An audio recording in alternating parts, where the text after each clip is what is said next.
Santiago Marca.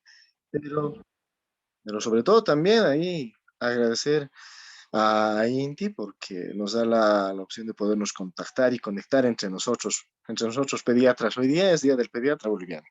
Y también quiero, a nombre de la Sociedad Paseña de Pediatría y del Colegio Médico Departamental, quiero extender un inmenso y caluroso abrazo a todos los pediatras presentes en la sala. Mil felicidades.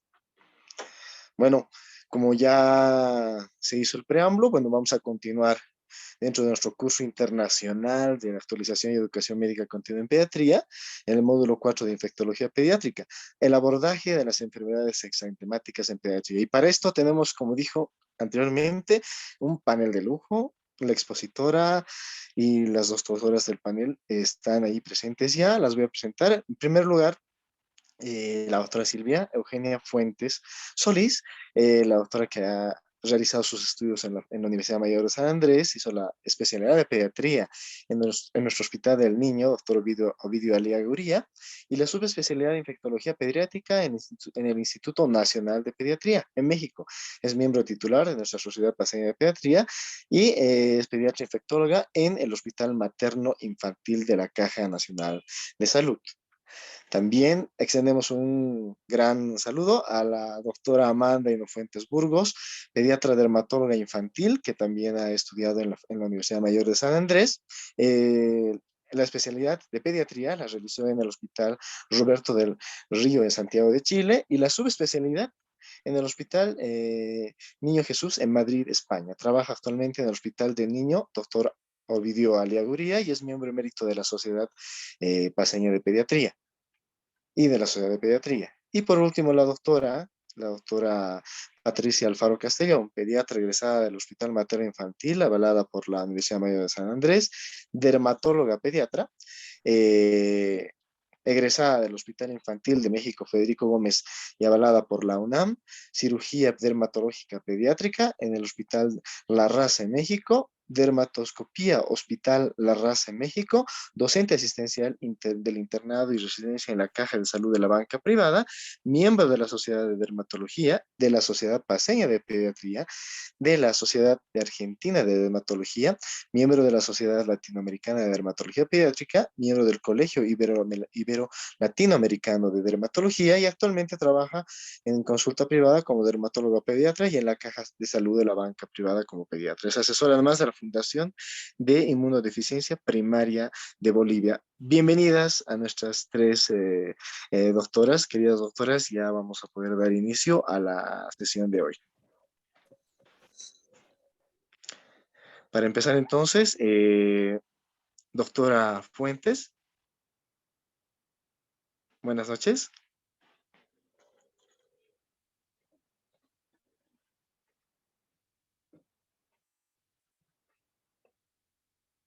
Bueno, ahí arreglamos algún detalle técnico para que la doctora Silvia ya empiece la noche con la exposición pertinente.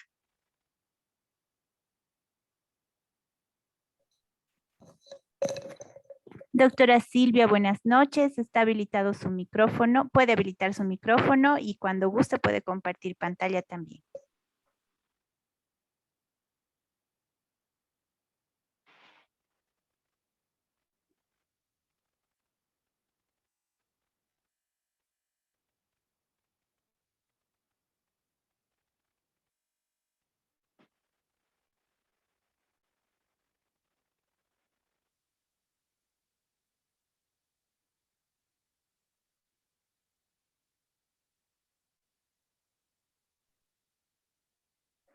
Doctora Fuentes, ¿nos escucha?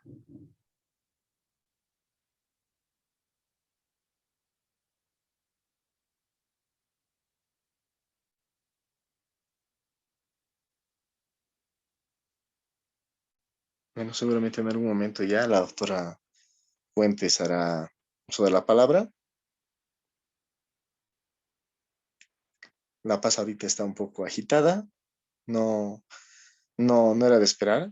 Están movilizándose por el centro para los festejos, para que no haya excesos, pero se siente bonito para paseños y no paseños, ¿no?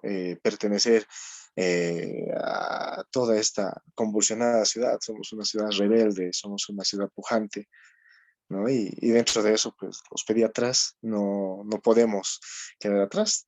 También somos rebeldes y somos bastante aguerridos con todo lo que es nuestra profesión y el cuidado de nuestros pacientes. Entonces, de repente, pues, congeniamos muy bien dentro de nuestra especialidad, dentro de una ciudad tan linda, ¿no? Ahí está, ya está la doctora Silvia Fuentes. Adelante, doctora.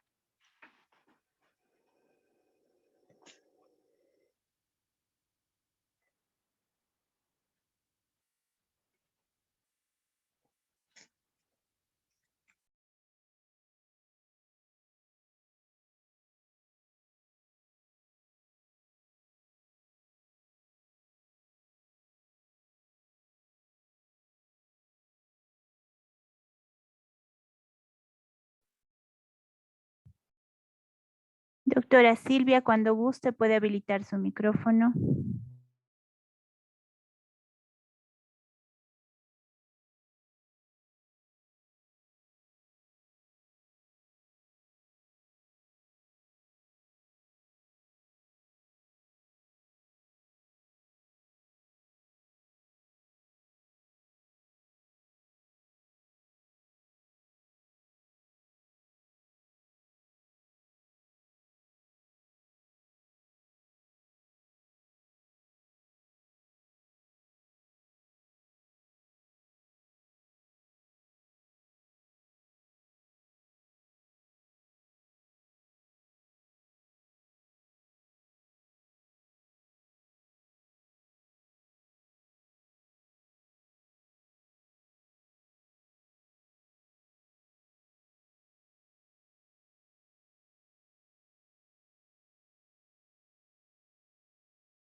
Hola, hola. ¿Cómo está, doctora? Buenas noches.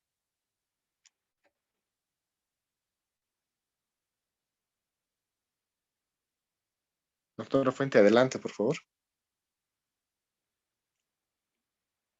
Doctor García, está con problemas en en sus audífonos, la doctora. Enseguida se va a volver a conectar. Le esperaremos unos minutitos, por favor.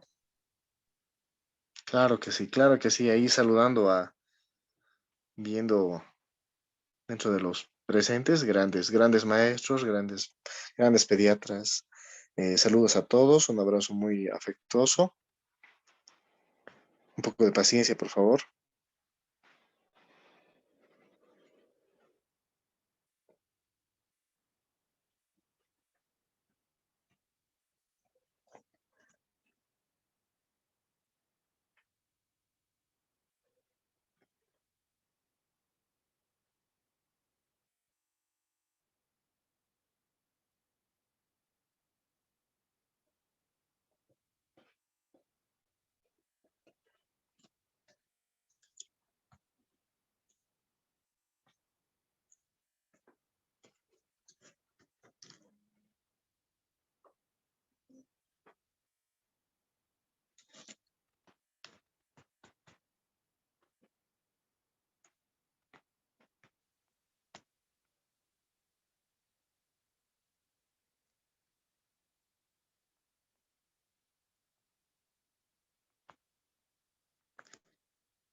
Buenas noches. ¿Se logra escucharme? Sí, doctora, la escuchamos. Si puede apagar el sonido de su otro dispositivo porque se oye un eco.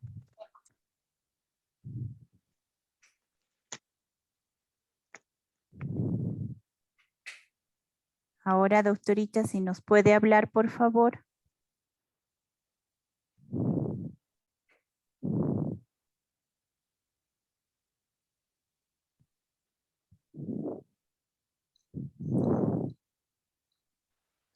Buenas noches, ahora sí se me oye mejor. Ahora sí, perfecto, doctora, adelante. Perfectamente.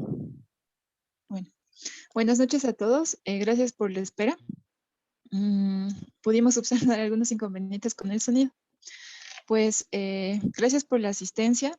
El día de hoy vamos a ver un tema bastante, bueno, es un tema que casi usualmente todos los pediatras pues ven, y más que todo nos vamos a enfocar en cuanto a abordaje de enfermedades exantemáticas para ser más puntuales en el tema.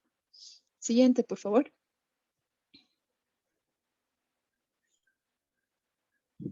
Bien, entonces vamos a empezar con el sarampión. Pues realmente es una infección bastante contagiosa y aproximadamente en una población 100% susceptible, cuando hay un caso positivo de que 12 a 18 personas alrededor puedan contagiarse, eso como manera introductoria en cuanto a sarampión. Siguiente, por favor. Bueno, lo que vamos a hacer ahora es de las principales infecciones, recordar ciertas características. Lo que nos interesa obviamente es ver qué tipo de virus es, qué características clínicas tiene, y después de repasar estos dos conceptos, recién vamos a ir en cuanto al abordaje para que ustedes puedan tener una mejor idea y vayan obviamente recordando y reforzando los conocimientos que tienen. Entonces, en cuanto a sarampión, ustedes recuerden que es un virus de tipo ARN, ¿ya? Sí es de polaridad negativa y pertenece a la familia de los Paramoxiviridae del género Morbillivirus, ¿ya? Aproximadamente tiene 15.900 nucleótidos y tiene una ARN polimerasa, ¿no? Unidad ARN. Dentro de este virus, lo más importante son las 3 proteínas, ¿no? Que son relevantes en cuanto a su patogenia, que son la EM, no glicosilada, la glicoproteína HN, que tiene una actividad de hemaglutinina, y la neuraminidasa, ¿ya? Después de ver o recordar una breve introducción de qué tipo de virus es, tenemos que ver cómo se transmite. Entonces, el sarampión se transmite por aerosoles, ¿ya? La puerta de entrada es el aparato respiratorio o puede ser por contacto con secreciones, y el ser humano es el único agente etiológico. Siguiente, por favor. Bien, después de ver esto, tenemos que recordar ciertas características del sarampión. Una es la viabilidad. Entonces, en cuanto a la viabilidad, este virus sí puede inactivarse rápidamente con el calor, la luz, ¿ya? O un pH ácido. Y en cuanto a la infectividad, pues sí, como les había comentado, se puede transmitir de persona a persona a través de gotas o a través de aerosoles en áreas cerradas. ¿Cuánto tiempo antes, cuánto tiempo después del rash? 4 días antes y 4 días después de la aparición del rash, ¿ya? Y el R0, que bien lo hemos visto en esta pandemia por el COVID, pues aquí también es importante, es de 9 a 18, es decir, que una persona puede llegar a contagiar a 9 a 18 personas alrededor. Y el periodo de incubación, pues es de 10 a 12 días hasta la aparición del prodromos y 14 días hasta la aparición del rash. Es muy importante dentro de estas enfermedades exantemáticas ver obviamente las características clínicas, pero también características de prodromos, ¿no? Para que nos pueda orientar. Entonces es por eso que vamos a, ahora sí, siguiente, por favor. Vamos a ir al siguiente cuadro. Entonces en este cuadro me gustó mucho porque si bien les hace un resumen de cuadro clínico, también les hace un resumen en cuanto a temporalidad del cuadro clínico típico de sarampión para que ustedes puedan repasarlo, reforzarlo y así puedan identificar un paciente cuando tenga este cuadro infeccioso. Entonces vamos a ir por la primera etapa, que es el prodromos. Entonces, como ustedes pueden ver, el prodromos inicia al día 10 de contagio, ¿ya? ¿Y por qué se caracteriza? ¿Qué presenta este paciente? Pues tiene fiebre de alto grado, incluso puede llegar a 40 grados, y esta fiebre puede durar de 2 a 3 días, como pueden ver en la imagen a su derecha. Y luego aparece, ¿no? Después de 2 a 3 días, posterior al inicio del exantema, aparece la fiebre. Luego viene la coriza, ya que se extiende más o menos 3 días después del rash. Y luego viene la conjuntivitis, que se presenta más o menos 1 o 2 días después de que la fiebre cede, ¿ya? Y la tos. La tos puede estar presente 1 a 2 semanas, ¿ya? Después, otros síntomas obviamente son ataque al estado general, anorexia. Después del prodromos viene la fase exantemática. Ahí pueden aparecer las manchas de Koplik 1 o 2 días antes o 1 o 2 días después del rash. Luego les voy a presentar un estudio donde, si bien las manchas de Koplik se dice que son patognomónicas de esta infección, realmente vamos a ver el porcentaje real en los pacientes, ¿no?, que se llega a presentar, que no es muy alto.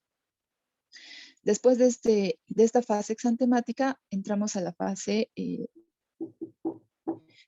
la fase exantemática, que más o menos inicia al día 14 de contagio, es decir, de 3 a 4 días después del inicio del prodromos.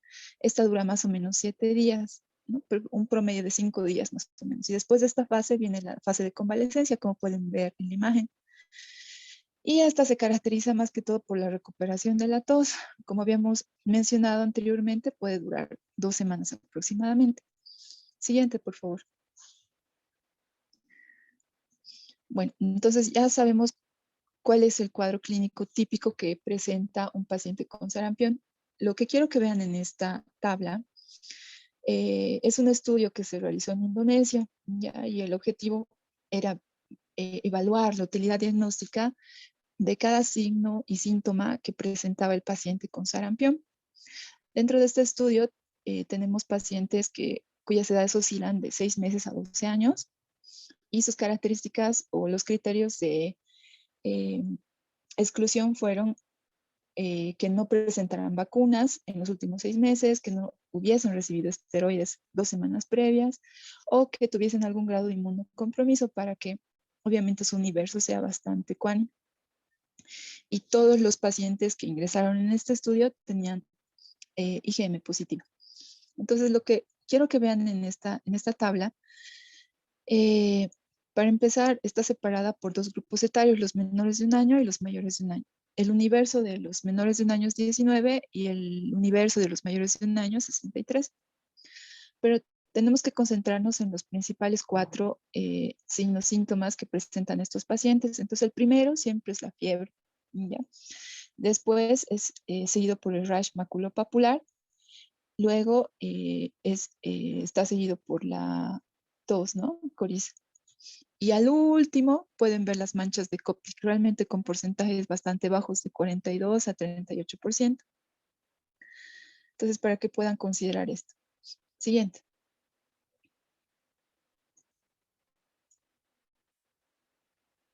Ya.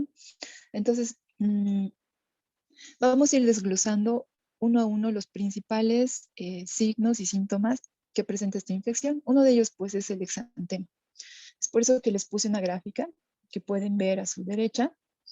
Este inicia el día 14, como habíamos visto en nuestro recuadro, ¿no? Donde podíamos ver en qué momento se presentaba cada uno de ellos, y aproximadamente de 3 a 4 días después del inicio de la fiebre. Como pueden ver, las características del rash es maculopapular eritematoso, ¿no? Que dura entre 5 a 7 días. Ahora, ¿cómo se distribuye? Entonces vamos a ver cómo se distribuye en la siguiente, por favor, la siguiente diapositiva. Entonces, como pueden ver, es un exantema, es rojo vinoso, que inicia en la parte retroauricular. Al segundo día recién se va todo el tronco y al tercer día recién se expanden las extremidades. ¿Listo? Y aproximadamente en un 89% este rash sí se torna hiperpigmentado. En cuanto a las manchas de Koplik, pues son más que todo punteados blanquecinos en la mucosa bucal, pero como habíamos visto en el artículo que les había mostrado, realmente su presentación no es alta.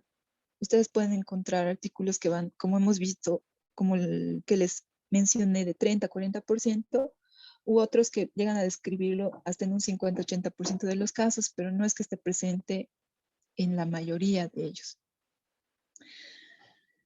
Siguiente, por favor. Esta imagen me pareció interesante porque si bien nosotros esperamos un cuadro clínico típico, sí hay ciertas eventualidades, ciertos pacientes en los que esta forma de presentación podría alterarse. Y uno de ellos son es la población con VIH, donde a veces no llega a desarrollarse o se retrasa, ¿ya?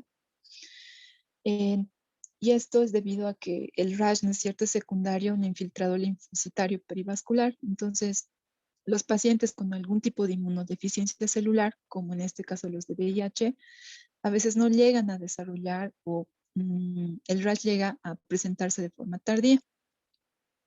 Siguiente, por favor. Bien. Entonces, estas son las manchas de Koplik. Como les había dicho, son pápulas blanquecinas en el fondo de los carrillos que aparecen 2 días antes o 2 días después, ¿no? Del rash. Es por eso que es difícil detectarlo, ¿ya? Tiene una sensibilidad para el diagnóstico de 48% y una especificidad del 80%.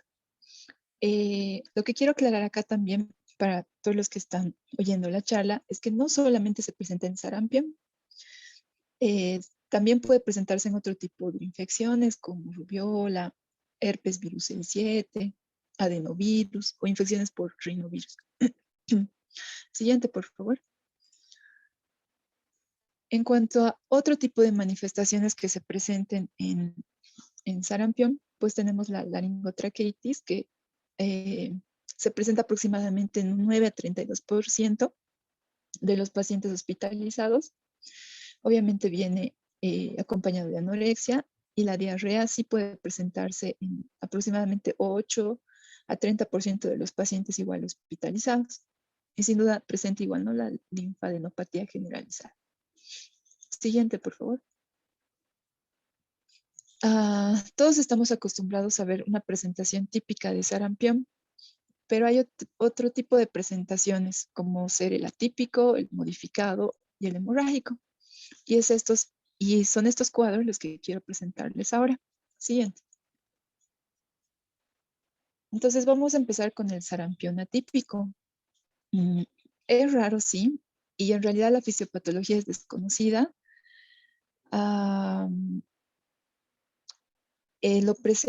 Parece que estos pacientes no llegan a transmitir el virus, y en cuanto al cuadro clínico que ellos presentan, pues si bien presentan fiebre alta, puede acompañarse de cefaleas, mialgias, neumonía incluso, o incluso llegar a manifestaciones hemorrágicas, ¿ya? Y bueno, se ha descrito que este tipo de presentación, o sea, sugiere que es después de no que sea provocado por la vacuna, sino que sugiere que la vacuna de vivos muertos podría generar anticuerpos contra la hemaglutinina, ¿no?, lo que les presentaba en un principio, y esto podría ser responsable del cuadro. Siguiente, por favor. Luego tenemos el sarampión modificado. ¿Qué tipo de pacientes presentan esta presentación clínica? Pues son aquellos que tienen un cierto grado de inmunidad alterado, como los desnutridos, como aquellos que hayan recibido gamma-globulina o ya tengan anticuerpos maternos, ¿ya? Entonces, ellos presentan un exantema que deja máculas hiperpigmentadas Usualmente aparece en un individuo previamente vacunado.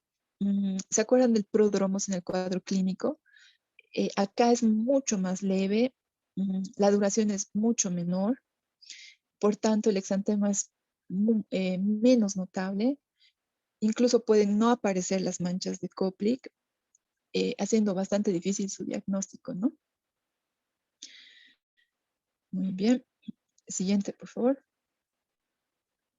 Y el más severo, que es el sarampión hemorrágico, ¿no? Entonces, realmente el sarampión hemorrágico sí es una variante severa de la enfermedad primaria. Sí se ve sangrado importante a nivel de piel y mucosas y puede desencadenar en un signo y obviamente repercutir dentro de la, de la clínica y del estado general del paciente. Siguiente, por favor. Bueno, les presenté el cuadro clínico para que para que pueda ser más fácil el abordaje de esta infección. Entonces, primero, después de ver toda la presentación clínica, nosotros, ¿cómo vamos a diagnosticar sarampión? Pues tenemos 3 elementos para su diagnóstico. Uno es la manifestación clínica, que ya lo han repasado, así que check. El otro va a ser el antecedente epidemiológico, muy importante. Y el otro será pues el examen de laboratorio, ¿no? Entonces, dentro de estas 3 bases, nosotros ya sabiendo y repasando el cuadro clínico, pues podemos ya catalogar un caso sospechoso de sarampión. Entonces, diremos que un caso sospechoso de sarampión es cualquier persona con un exantema maculopapular generalizado que tenga fiebre mayor a 38 grados y que esté acompañado de tos, coriza, conjuntivitis. Y además acá se agrega o cualquier persona en el que un profesional de salud indique que se sospecha de sarampión, ¿ya? Eso, siguiente.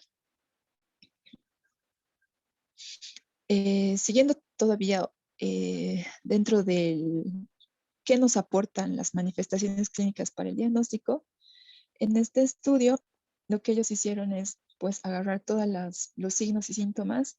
Estas letritas que ustedes ven, F, M, H, están desglosadas acá. F es el rash maculopapular, M es el rash maculopapular, F es fiebre y H es el rash hiperpigmentado. Entonces, como ustedes pueden ver, estos 3 signos son los que mayor sensibilidad alcanzaron dentro de este estudio, ¿ya?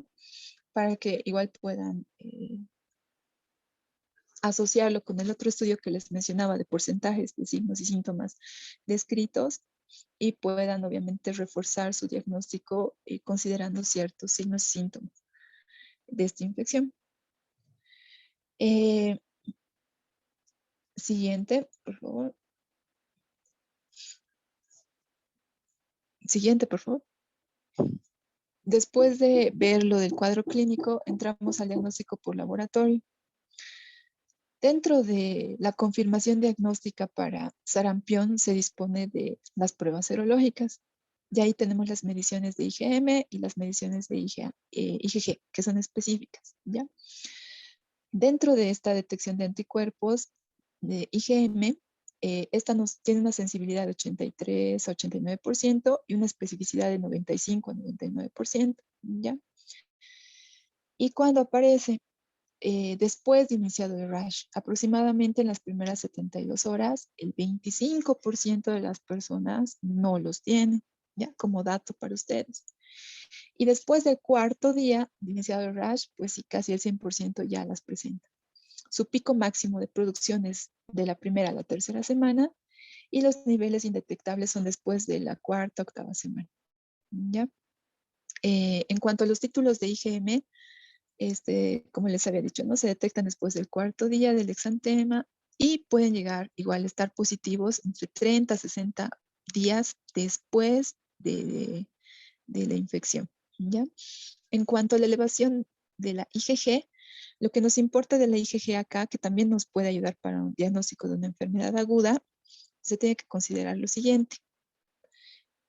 Se debe considerar que la elevación 4 veces de los títulos de los anticuerpos IgG específicos para sarampión sí pueden hacer el diagnóstico de enfermedad aguda, pero siempre y cuando se eleve 4 veces. Siguiente, por favor. Después de la serología podemos echar mano de la PCR, ¿ya? La PCR, pues, es positiva mucho antes que aparezcan los anticuerpos. ¿Cuánto antes? Incluso antes que aparezca el rash. ¿Cuánto tiempo antes? 5 días antes de la aparición de los anticuerpos y 5 días después del inicio del rash, ya la PCR nos puede dar positivo. Sí se puede pedir en orina, en sangre, en secreciones nasofaringeas.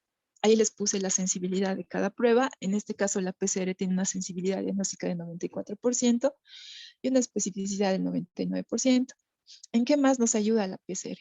Pues nos permite la genotipificación del agente, ¿ya? Entonces ahí nosotros vamos a saber si es un virus salvaje, es decir, si es del linaje A, B, C, D, E, F, G o H, o está dentro de los otros 23 genotipos, ¿no? Que es el A, B1, B2, etcétera, etcétera. ¿Y para qué nos ayuda la genotipificación? Nos ayuda más que todo para la vigilancia, ¿no? Epidemiológica. Más que todo nos ayuda en eso. Siguiente, por favor. Y por último está el aislamiento del virus, ¿ya? Que se puede utilizar medios como células de riñón, amnios humano, pero actualmente casi no se utiliza, ¿ya? Más que todo se echa mano de la serología o de la PCR. Entonces, recordemos nuevamente, el sarampión es manifestaciones clínicas, más antecedente epidemiológico, más examen de laboratorio, ¿no? Pero dentro de los exámenes de laboratorio ya les he resumido cuáles podrían ustedes utilizar. Ahora, siguiente, por favor. Vamos a entrar a... Siguiente, por favor. Vamos a entrar a otra infección, que es la varicela. Igual que ustedes ven con bastante frecuencia. Entonces, igual, vamos a hacer lo mismo. Vamos a repasar características del virus, cuadro clínico, y después de esto recién entramos a abordaje para que ustedes puedan entrar más afianzados. Entonces, siguiente. La varicela, ¿qué tipo de virus provoca la varicela? Entonces, es provocado por el virus varicela zoster. Aquí les he presentado este cuadrito para que lo puedan ubicar. Es un DNA virus que infecta a los humanos. Como pueden ver, es parte de los 8 virus que pertenecen a la familia de los herpes virus, ¿ya? Están dentro de la subfamilia de los alfa herpes viridae y están o pertenecen al género variceliovirus, ¿ya? Es el virus más pequeño de esta familia. Y como reservorio, como único reservorio en realidad, lo tiene el ser humano. Siguiente, por favor. ¿Cómo se transmite la varicela? Pues hay dos maneras de adquirirla. Una es a través del aire, por secreciones respiratorias de una persona que esté infectada, y puede ser incluso 1 o 2 días antes de la erupción cutánea hasta 5 días después de la aparición de vesículas. Esta es una manera de contagio. La segunda manera de contagio es por contacto directo con la erupción, ¿no? Con las vesículas de la varicela. ¿Y esto por qué? Porque el líquido de las vesículas contiene altas concentraciones de virus, ¿no? Por eso es fácilmente infectante. Ahora, ¿cuánto tiempo? Por eso se les puse en rojito, me pareció un dato interesante. ¿Cuánto tiempo yo necesito estar en contacto con las secreciones para contagiarme? De 20 a 40 minutos, ¿ya?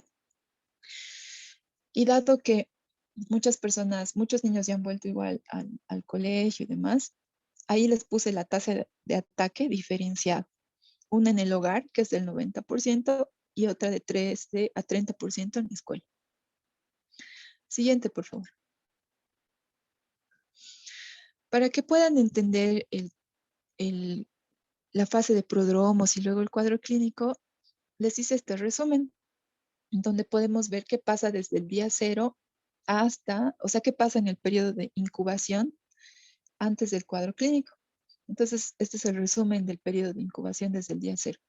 Entonces, ahí como pueden ver, tenemos el día 0, donde se realiza la inoculación del virus, y después de que se inocula, empieza la replicación, ¿no? Por todas las células ganglionares, por todas las,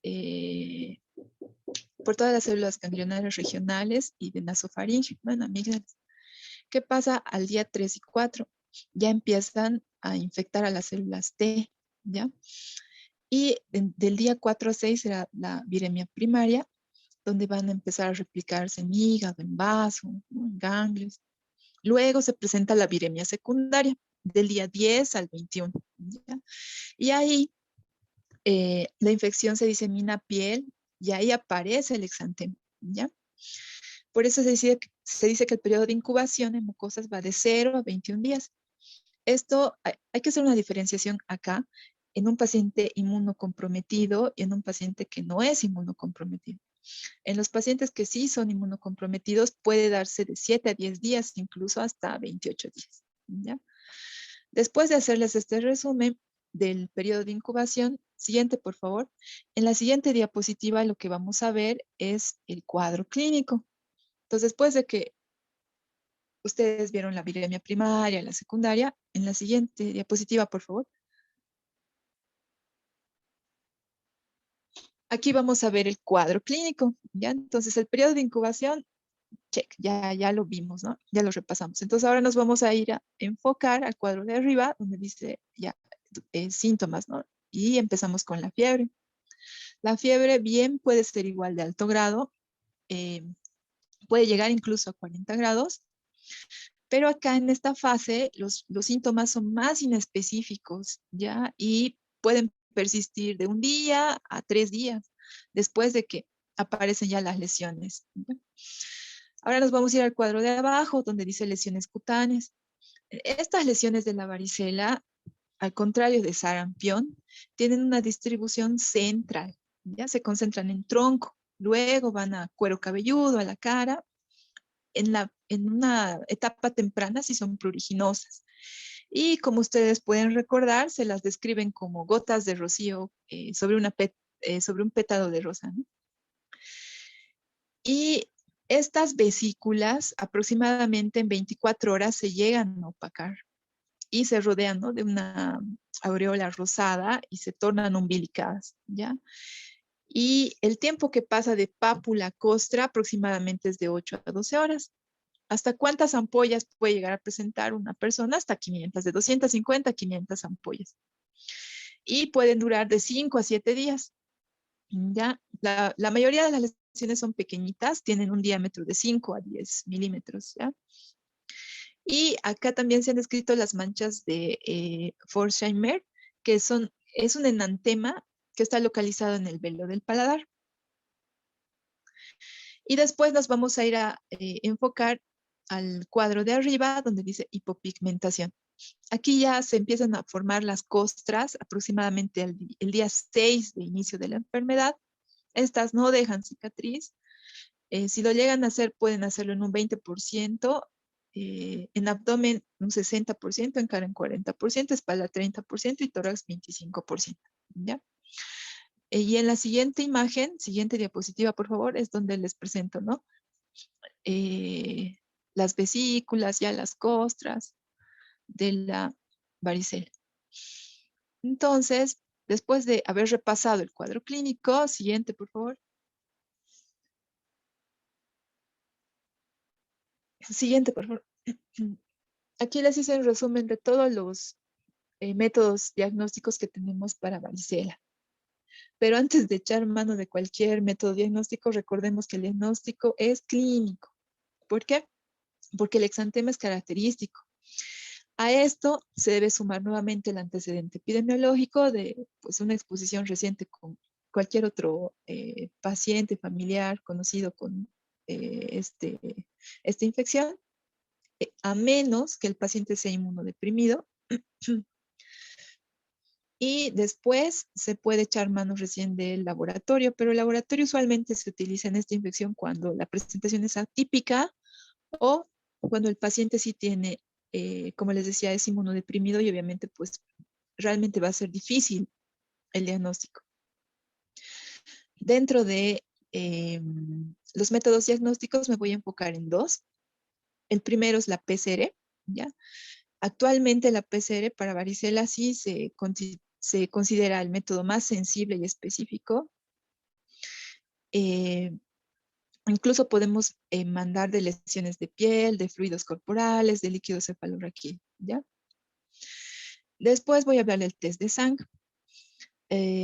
Para aquellos que no están familiarizados, pues se obtiene una muestra de líquido de la vesícula y este se coloca en un frotis, ya en un portaobjetos y se tiñe. Pueden utilizar tinción Giemsa o azul de toluidina. ¿Y qué queremos observar? Queremos observar el efecto citopático, o sea, las células, ¿no?, gigantes multinucleadas que tienen inclusiones eosinofílicas. Sí se puede utilizar para el diagnóstico, pero lastimosamente su sensibilidad en realidad es poco específico para el diagnóstico. ¿Por qué? Porque no nos permite distinguir con otros herpes virus, ¿ya? Luego está la serología por IgM, que puede tomarse de suero, y el IgM de captura, que realmente no es confiable, es poco específico, ¿ya? Siguiente, por favor. Aquí les hice un resumen igual del diagnóstico a través de las inmunoglobulinas. Entonces tenemos la IgM a Ig, que se presentan 5 días después del rash.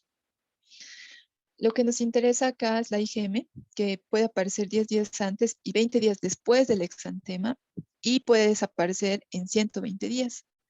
La IgG, por el contrario, aparece 4 días después del exantema, tiene un pico a la cuarta o octava semana, ¿ya? Y puede estar presente por tiempo indefinido. Entonces, la IgG más que todo nos ayuda a ver si tuvo o no la enfermedad, conocer el estado de inmunización, y más que todo ver, ¿no?, el riesgo de reactivación en pacientes que pudiesen recibir cualquier terapia inmunosupresora, ¿ya? Y la IgA pues puede estar presente incluso 14 meses después de haber adquirido la infección por varicela. Entonces, este es el resumen de los exámenes de laboratorio que ustedes pueden solicitar en un paciente con algún grado de inmunocompromiso cuyo diagnóstico esté poco claro, ya que en un paciente inmunocompetente realmente la clínica bastará para poder realizar el diagnóstico. Entonces, vamos a pasar al siguiente cuadro. Siguiente, por favor. Ahora nos vamos a ir a parvovirus B19. Siguiente.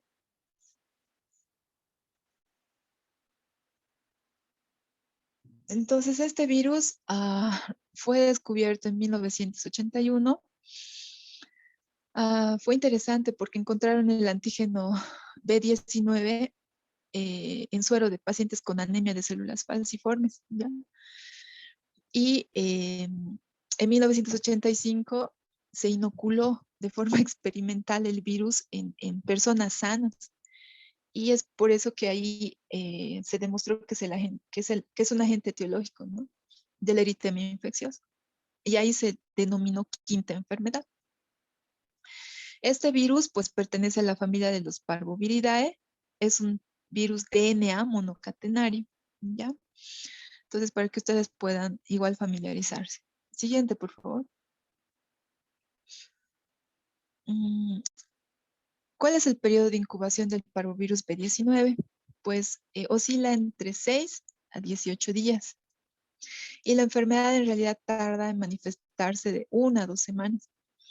Estos periodos de incubación, si bien no debieran entrar dentro del abordaje, a mí me parecen muy importantes, porque esto les refuerza el tiempo de aislamiento que ustedes tienen que dar a sus pacientes en caso de internación. En este caso, pues ya saben, de 6 a 18 días. Y puede prolongarse incluso de 2 a 4 semanas. Aproximadamente a partir del cuarto día posinfeccioso se inicia la viremia por parvovirus B19 y alcanza su pico máximo entre el día 6 y 10, ¿ya? Y está localizado obviamente en el aparato respiratorio. Luego les voy a desglosar la respuesta serológica que tiene. Vamos a ir pasando al siguiente cuadro. Ahora nos vamos a ir con la historia de la enfermedad para que podamos entender cuándo pedir y qué pedir, ¿no?, en cuanto al diagnóstico. Entonces ya hemos repasado cuál es su periodo de incubación. Ahora vamos a ir a la primera fase. La primera fase que dura más o menos de 3 a 10 días y los síntomas son inespecíficos. Puede ser fiebre, puede ser malestar, puede ser escalofríos o presentarse como una faringoamigdalitis, ¿ya? En esta fase sí es importante recalcar que sí se puede alterar y se puede ver una disminución en cuanto a ciertos parámetros hematológicos como la hemoglobina, los leucocitos, los reticulocitos, los trombocitos, ¿ya? Luego viene la viremia, donde es máxima al 9º día aproximadamente y desaparece al día 16. Y es aquí donde los anticuerpos IgM son positivos en más del 90% de los casos, ¿ya? Al segundo o tercer día de comienzo de los síntomas. En esta primera etapa de viremia es cuando el paciente igual empieza a eliminar bastante el virus a través del aparato respiratorio y se puede detectar en faringe, ¿ya? En realidad es el periodo de máxima contagiosidad. Luego nos vamos a ir a la segunda fase. Esta segunda fase aparece del día 10 a 15 aproximadamente, y el paciente que presenta, pues presenta una erupción maculopapular, si es pruriginosa y puede o no asociarse a altralgias. Después acá en cuanto a la serología, pues aquí ya se puede detectar tanto la IgM como la IgG, ¿ya? Siguiente, por favor. Aquí nada más les estoy mostrando una foto de las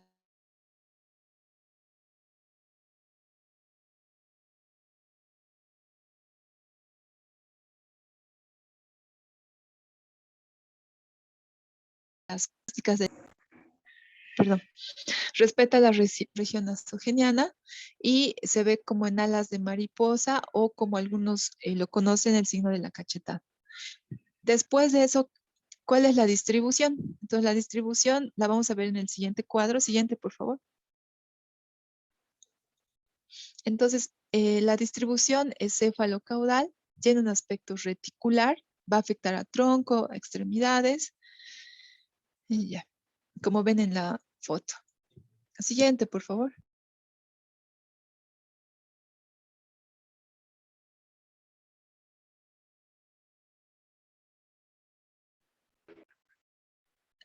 Este exantema puede resolverse en el curso de días a semanas. Y una característica dentro del parvovirus B19 es que su exantema puede recrudecerse, por eso se los puse en mayúscula. ¿Con qué? Con la exposición a la luz, cuando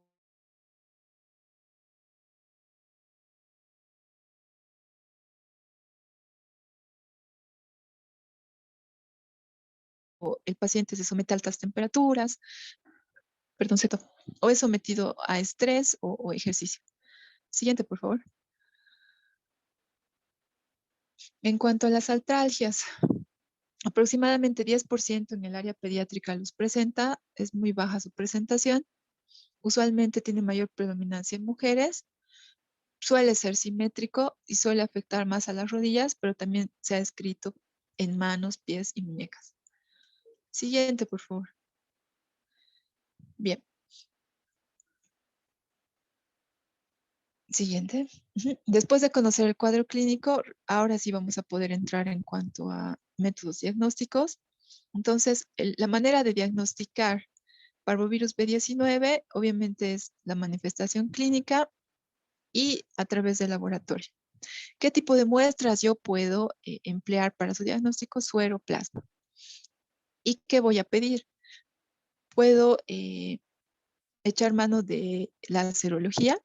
Entonces acá lo que me interesa es detectar la IgM, que sería nuestra piedra angular, ¿ya? Para el diagnóstico de infección por parvovirus B19, ¿ya?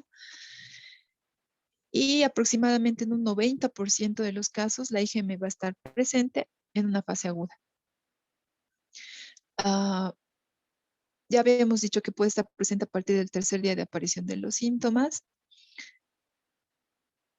y alcanza un máximo, ¿no? Aproximadamente a partir del día 30. y se puede hacer detectable hasta el día 90 incluso. Siguiente, por favor.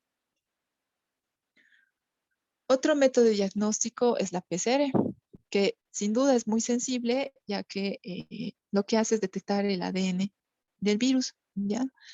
¿Y cuándo se puede utilizar? Recordemos que este es un método, si bien muy sensible, es bastante caro.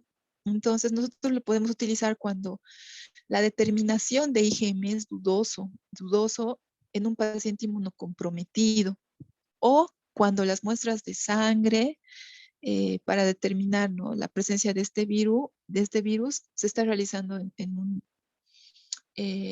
un cuadro de vigilancia, ya para ver cómo nos está respondiendo el tratamiento.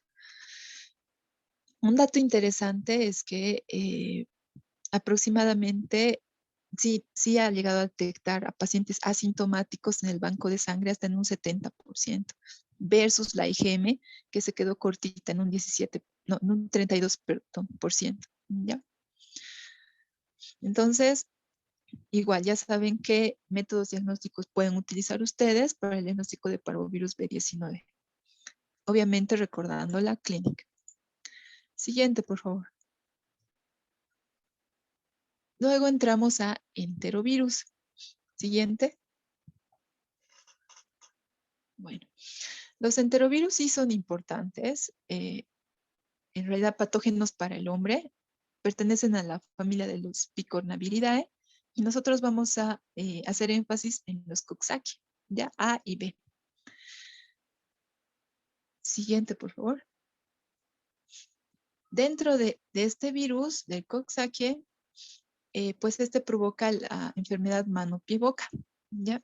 Que presenta un exantema a nivel de las manos, de los pies, de la boca, y es causado por un virus Coxsackie 16. Este se inicia en la garganta, luego forma una estomatitis vesicular, luego un exantema en manos y pies, y usualmente afecta más a bebés y a niños pequeños, ¿ya?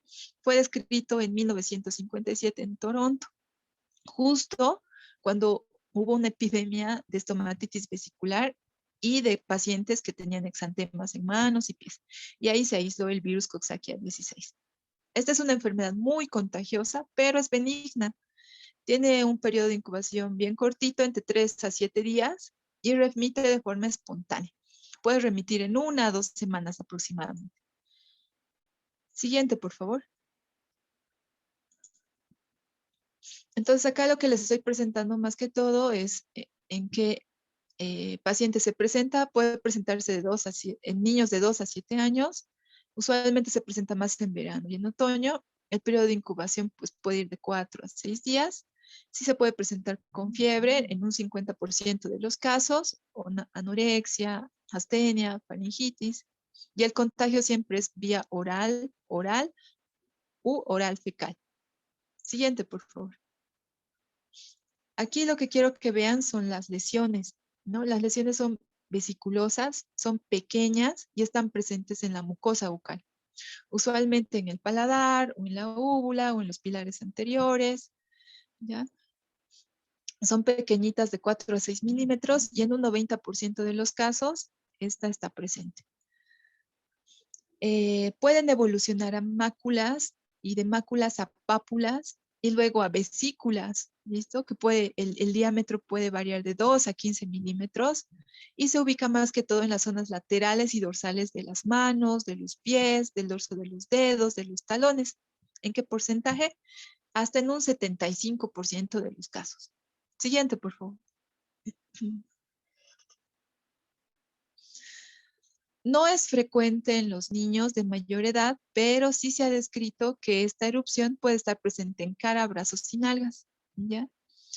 Y en un 30-40% puede palparse adenopatías submandibulares. ¿En cuánto tiempo se va a resolver? En 5 a 10 días.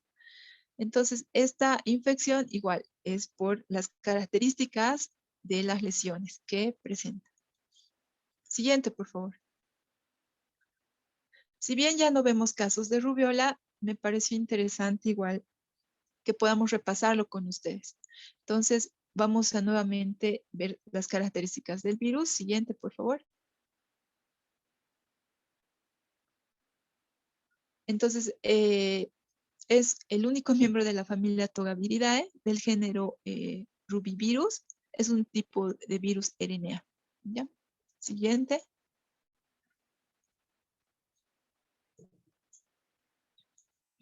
Bien, acá lo que les estoy mostrando es cómo entra el virus. El virus primero se adhiere al epitelio respiratorio. Aquí viene la primera viremia que dura de 7 a 10 días, donde se disemina completamente, luego se va a sembrar a los ganglios linfáticos. Y aquí viene la segunda viremia, que dura aproximadamente de 6 a 20 días, y luego se disemina todo el organismo, incluyendo la piel. ¿Ya? Y a los 8 o 14 días es donde existe la replicación viral activa en todo el cuerpo. Estamos hablando de tracto respiratorio, nódulos linfáticos, orina, líquido cefalorraquídeo, leche materna incluso. Siguiente, por favor. En cuanto a las manifestaciones clínicas, pues igual acá les hice un resumen para que ustedes puedan diferenciar. El periodo de incubación de 14 a 21 días, luego viene el periodo prodrómico de 1 a 5 días, y luego vienen las manifestaciones clínicas.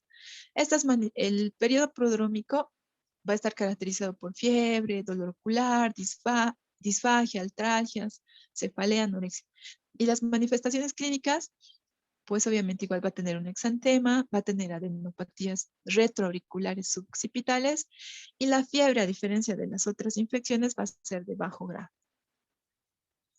Siguiente, por favor. Entonces aquí las 3 características más importantes de la rubiola van a ser el exantema cefalocaudal, las linfadenopatías retroauriculares y suboccipitales y la fiebre de bajo grado. Siguiente, por favor.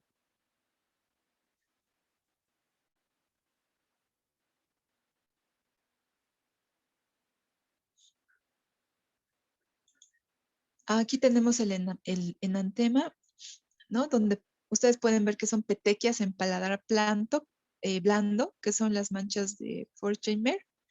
Pueden aparecer 24 horas antes del exantema y puede estar acompañado de coriza y conjuntivitis leve. Siguiente.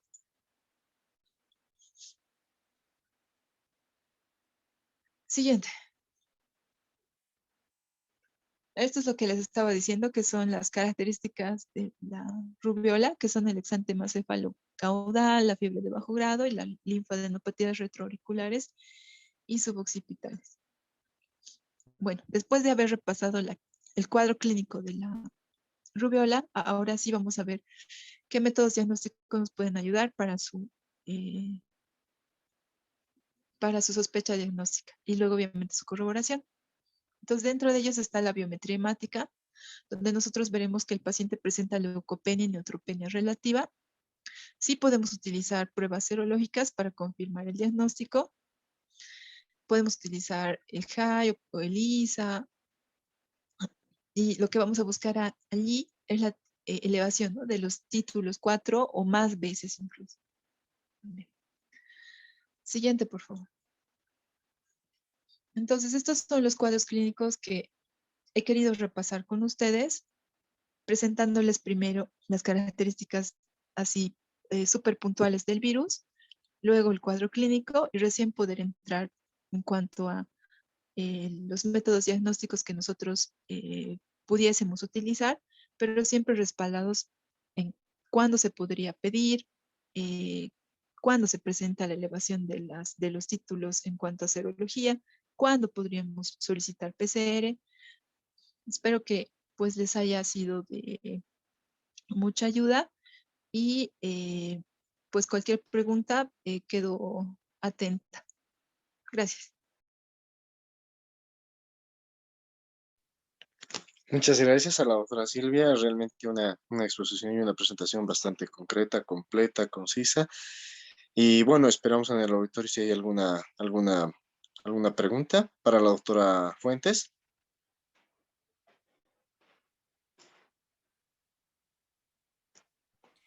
Doctor Silver, todavía no tenemos preguntas. ¿Por qué no pasamos a la intervención de los panelistas y después seguramente los participantes van a poder dejar sus preguntas en el chat o en el cuadro de preguntas y respuestas, por favor? Muy bien, muy bien. Entonces, invitamos a la doctora Amanda Hinofuentes a realizar su intervención para poder continuar con estas presentaciones. Doctorita, por favor. Buenas noches. Espero llenar la inquietud de nuestros colegas y hablarles sobre los exantemas. Por favor, la primera.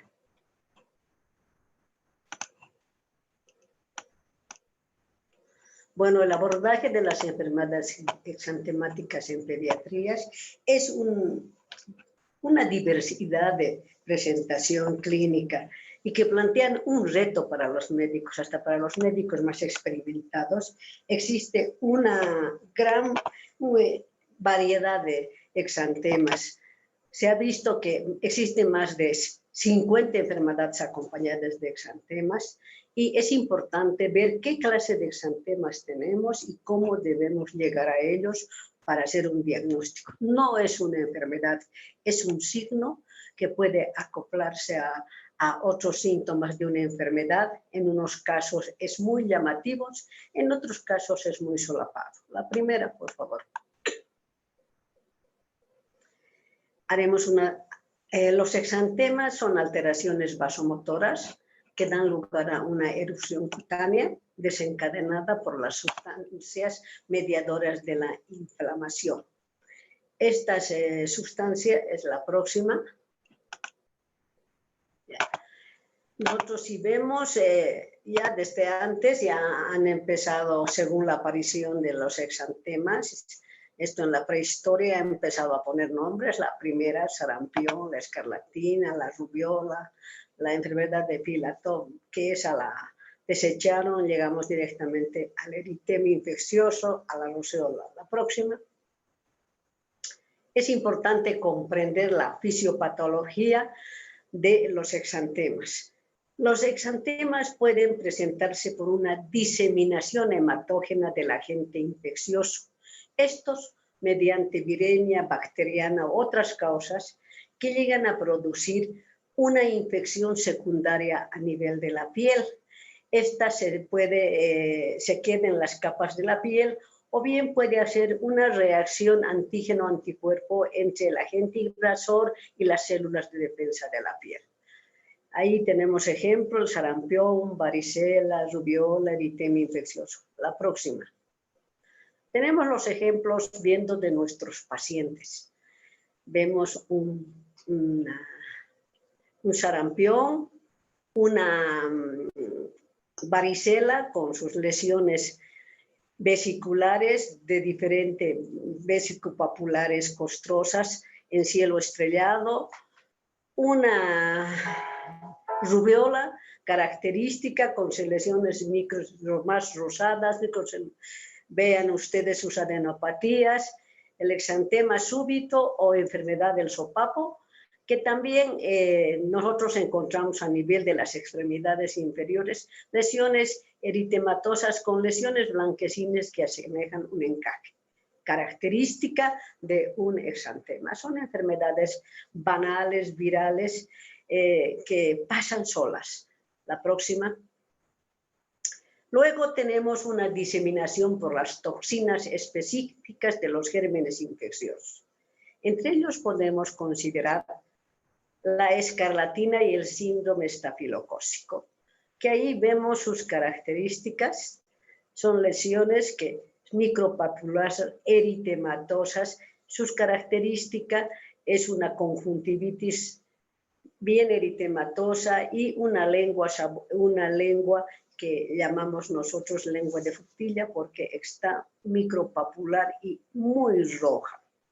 Y la descamación de la piel en la síndrome de Stevens-Johnson, o mejor diré, en el síndrome de las 4 S que vemos en las estafilococias, lesiones que son ampollares. Próxima, por favor, ya las vamos a describir. Y una tercera forma de la fisiopatología, de presentarse los exantemas, es dudosa, es inmunológica, y una de los ejemplos más significativos encontramos el síndrome de Stevens-Johnson, en donde la principal lesión a tomar en cuenta nosotros como pediatras son las lesiones en diana. Si se fijan en la pierna, en la lesión de la mano izquierda, son lesiones redondas con doble borde y con el centro una piel más sana. Si nosotros vemos en el lado derecho, vemos las lesiones típicas de un Steven Jones. Próxima. ¿Qué debemos hacer para clasificar los exantemas? Tener en cuenta muchos elementos. Primero, la morfología de la lesión. ¿Qué es lo que tiene este niño? ¿Qué lesiones presenta? Luego, si existe uniformidad o diversidad de esta erupción. La cuantificación de las lesiones, el tamaño de los elementos, la coloración, si son de una coloración muy pálida o son muy eritematosas, la temperatura, la fiebre es un signo tan importante que lo vamos a ir describiendo y que nos ayuda a clasificarlas. Y la presencia de prurito. Importante tener en cuenta la forma de comienzo y la distribución de las lesiones. La cronología y la relación con otros síntomas. Y al último, la regresión del exantema. La próxima, por favor. ¿Cuándo urge un diagnóstico? Cuando existe peligro de vida, principalmente en las meningococcemias y en el Coxsackie. O existe una emergencia epidemiológica que debemos tener en cuenta cuando estamos frente al dengue o la chikungunya. O existen riesgos por contacto. Entonces nosotros tenemos que ver ahí si hay pacientes que han estado en contacto con otros pacientes enfermos, con gente que ha llegado del exterior o que ha hecho viajes a áreas rurales. Si requieren tratamiento específico y que es muy importante y lo antes posible, la escarlatina, el Kawasaki. La próxima. Para aproximarse al diagnóstico de un exantema, ya que no son típicos, un exantema no nos da qué etiología, hay que relacionar con qué síntomas se acompañan. Y para eso tenemos la obligación de averiguar la edad del paciente. Si son niños chicos, si son más grandes, si tienen vacunas, qué viajes han hecho, qué síntomas previos tenían, eran síntomas respiratorios altos, bajos, eran síntomas digestivos, se acompañaban de adenopatías, de visceromegalias, de malestar general, síntomas concomitantes, ver en el tiempo y la forma de aparición. Otra cosa importante preguntar si han estado expuestos a alergenos, a fármacos, animales o expuestos al sol. Y el prurito si ha estado también presente. La próxima. ¿Qué se debe observar en los pacientes? Es muy importante observar la edad de los pacientes. Revisar si tienen sus vacunas. El aspecto general del paciente, si es un paciente muy comprometido o es un paciente que está tranquilo. Tomar en cuenta la característica del exantema, que los exantemas no todos son iguales, vamos a dividir, ya en los próximos slides van a ver las características de los exantemas, la característica de la fiebre, ver la asociación con otros síntomas, la presencia de adenopatías, si existe o no compromiso de las mucosas, que con los exantemas y a nivel de la mucosa se llama enantemas. Y en las personas más grandes, los adolescentes, ver si han estado en riesgo con algunas prácticas que los adolescentes a veces realizan. Próxima, por favor. Para la clasificación de los exantemas vamos a tomar en cuenta primeramente los virus. Generalmente los virus que están comprometidos con los exantemas son los adenovirus, los citomegalovirus, los enterovirus, el herpes 6 y 7, el Epstein-Barr, los parvovirus, rubiola, sarampión, dengue, chikungunya. Si son bacterianos, generalmente el Streptococcus grupo A, Staphylococcus aureus, o pueden ser originados por múltiples agentes. Pueden ser contaminación con plantas, exposición a líquidos, a medicamentos y a veces son de origen desconocido que nos da más problema el llegar a su diagnóstico. La próxima, por favor. Bueno, empecemos con los exantemas que debemos tener en cuenta, que son los exantemas eritematomaculopapulares.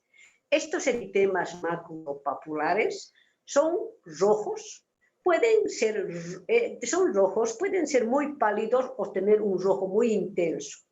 Pueden tener micropápulas con una tendencia a confluir o un enrojecimiento difuso y uniforme de la piel. Desaparecen al distender, al extinguirse y presentan una descamación que puede ser furfurácea o laminar. Entre ellos tenemos la escarlatina, el eritema solar, el sarampión, la rubiola y muchos exantemas virales que son inespecíficos. Puede ser enterovirus o adenovirus. La próxima. Ahí tenemos la escarlatina, que es típica. Esta se caracteriza porque hay temperatura, hay malestar general, empieza a tener un exantema micropapular muy brillante, rojo, más que palparlo se lo ve, y se acompaña de lesiones a nivel de las conjuntivas oculares que están hiperémicas, y si le hacemos sacar la lengua a nuestro paciente es una lengua de fresa muy roja, muy papilada. La próxima. Ahí tenemos el eritema solar cuando son los niños que se exponen demasiado al sol. Miren, generalmente es en los pacientes que tienen una piel mucho más blanca, hay lesiones a todo el cuerpo, hasta en el borde de las orejas, que son como pápulas. Eso es típico de una exposición al sol. La próxima, el sarampión. Esa es la carita del paciente con sarampión. Es un niño muy comprometido que tiene una conjuntivitis, tiene una rinitis, tiene un malestar general de solo ver y tiene unas lesiones maculopapulares eritematocephalocaudales. Empiezan a nivel de la cara, generalmente en la región retroauricular en el cuello, y van bajando poco a poco a todo el cuerpo. Pueden ocupar las palmas y plantas de las manos. La próxima, por favor. Un signo característico que casi no se lo ve porque su duración es de 18 horas a lo máximo, que son unas lesiones blanco-perladas que se encuentran a nivel de la mucosa. Es una suerte hallarlas generalmente al segundo o tercer día de fiebre. La próxima. Luego tenemos la rubiola. Es una enfermedad que, si se dan cuenta, es una lesión eritematosa, pero más clara, es más rosada y es confluyente. Empieza más a nivel del pecho y se distribuye luego a las extremidades. Se acompaña a una adenopatía que puede ser a nivel del cuello o retroauricular. Es centrífuga, empieza del centro y se dispara para los lados. La próxima. El eritema infeccioso, ahí está el parvovirus 19. Es la enfermedad del sopapo. Parece que al niño se le hubiese dado un lapo. Y estas lesiones también puede presentarle a nivel de extremidades, donde nosotros vemos la característica típica, la próxima, que es lesiones papulares con zonas blanquecinas que asemejan como si se tratara de un encaje. La próxima. Hay balas víricas inespecíficas. Son pacientes que generalmente las mamás se asustan de verlos a los niños con tanto compromiso, con un eritema que cubre todo, pero los niños están tranquilos, no tienen nada, hasta se ríe, juega, pero el aspecto hace asustar. Próxima. O niños más comprometidos, donde vemos que existe un malestar y son rojos enteros porque están con un exantema que cubre todo su cuerpo. La próxima. Algunos de ellos tienen a descamarse, vean ustedes cómo empieza. La próxima, vean las características de nuestros niños con sus exantemas, que no tenemos posibilidad de ver cuál es el germen si nos asociamos con la sinología que tenga, ya sea ocular, ya sea respiratoria o digestiva. Pero la mayoría de los exantemas virales en niños son benignos. Solo hay algunos que son malignos que debemos tener más ojo. Pero sí, estos debemos conocerlos para saber cómo llegar a ellos. Porque si no, a todo niño que tiene esto, sin ningún motivo, le ponen antibióticos y lo manejan así. La próxima. Vean estos niños con sus exantemas, niños que están bien, pero que se están en un fondo eritematoso, se están descamando como si fueran unos pescaditos. Una aproximación de la cara de este niño, la van a ver, la próxima. Miren, son lesiones que se descaman, a veces son furfuráceas, otras veces son laminares. La próxima. Miren ustedes cómo llegan a descamarse estos niños. La próxima. Ahí va. Toda la sábana, la ropa que tienen está lleno de escamas. Próxima. Otras causas, el eritema tóxico, que es un problema de los niños chicos y que pasa sin ningún problema. La próxima. La segunda causa, hemos visto ahorita los eritematomaculopapulares, ahora vemos los exantemas urticariformes, que se caracterizan por la presencia de ronchas, existe prurito y una sensación de calor, existe tumefacción local de una duración variable y el estado del paciente es bueno, migran de un lado a otro. Nosotros sabemos que la urticaria es una degranulación de los mastocitos en la piel que da lugar a la liberación de los mediadores de la inflamación como ser la histamina, serotonina, quinina y otros. Los efectos sobre los vasos sanguíneos dan lugar a esta erupción. La próxima. Si nosotros vean ahí cómo es en la urticaria. Las lesiones están mucho más elevadas, están como edematizadas, tienen un borde neto. La próxima, vean, pueden estar a nivel de las manos, pueden estar en todo el cuerpo. La próxima, un acercamiento, son lesiones abonosas con un borde bien fijo, más elevadas, de diferente tamaño, que tienden a migrar de un lado a otro y luego desaparecen. Se acompañan de prurito. La próxima.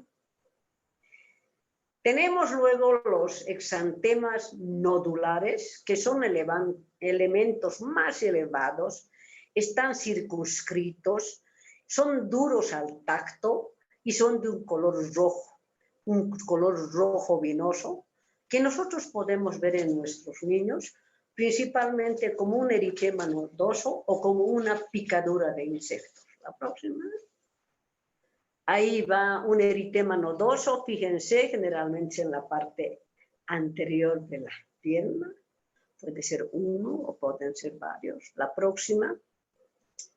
Otro eritema nodoso. La próxima. Ahí vemos un niño con picaduras de insectos que le producen nódulos y que, fíjense ustedes, un borde eritematoso, en el centro ya se está formando una costra y en ocasiones llega a producir un aumento de volumen, fácilmente se sobreinfectan. La próxima. Tenemos un cuarto grupo que son los exantemas petequiales y purpúricos, que son manchas rojas causadas por la extravasación de sangre de los capilares. Pueden ser de gran tamaño o pueden ser pequeñas puntiformes formando las petequias. Un ejemplo típico de esto son las púrpuras de Sjögren-Olof y la panarteritis nodosa. La próxima. Ahí tenemos pacientes que nos llegan con lesiones que fíjense, hay desde petequias, hay lesiones más grandes y la característica es que son simétricas en las dos extremidades. La próxima. Los exantemas vesiculares. Los exantemas vesiculares son vesículas que pueden convertirse en pústulas y en costras. Pueden ser monocíclicas en algunas enfermedades y policíclicas en otras, como vemos en la varicela, el herpes zóster, el herpes simple, la enfermedad pie, mano, boca, pero siempre existen estas vesículas. Estas, si son mucho más grandes, ya se llaman ampollas, como vemos en otras enfermedades. La próxima. Ahí va una varicela en donde nosotros ven las lesiones que no son monocíclicas, y que son, hay pápulas, hay costras, hay vesículas, y que están distribuidas desde el cuero cabelludo en toda la piel lampiña, toman la parte de las mucosas, y lo bonito, ver en cielo estrellado cómo se ve en esta niña. La próxima. Se ha visto que la varicela en los adultos o en las adolescentes es confluente y produce gran cantidad de lesiones. Es mucho más invasiva. La próxima. Ahí vemos el herpes zóster, que son lesiones que toman una metámera, a veces muy dolorosas, y se ven lesiones eritematosas y vesiculosas que toman una metámera, como se puede ver acá, a nivel dorsal. La próxima, vemos a nivel de la cara, la próxima.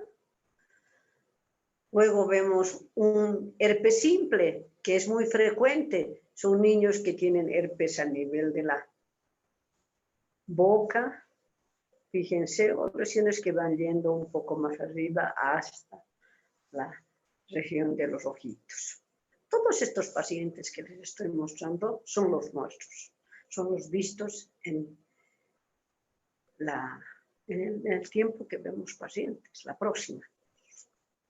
Ahí ven cuando es un herpes simple que tiende a sobreinfectarte y presentan lesiones hemorrágicas y lesiones con secreción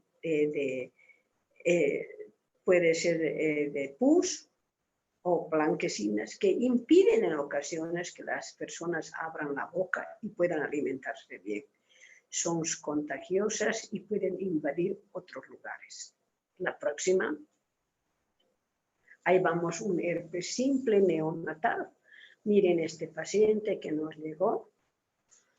Ahí hace un acercamiento, vean las lesiones vesiculares, esa es una hemorrágica, es un paciente. La próxima. La enfermedad pie, mano, boca. Fíjense su boquita, en la boca, a nivel de la lengua, tiene lesiones vesiculares. La próxima. Vemos su pie. Ahí tiene sus vesículas en la planta de los pies y sus vesículas en la palma de las manos. Próxima. Los exantemas polimorfos son lesiones elementales, característica, un herpes iris o en escarapela, que son de diferente tamaño, afectan tanto las palmas como la planta de los pies, con máculas, pápulas, flistenas y lesiones en mucosa periorificial. Podemos ver el eritema polimorfo simple.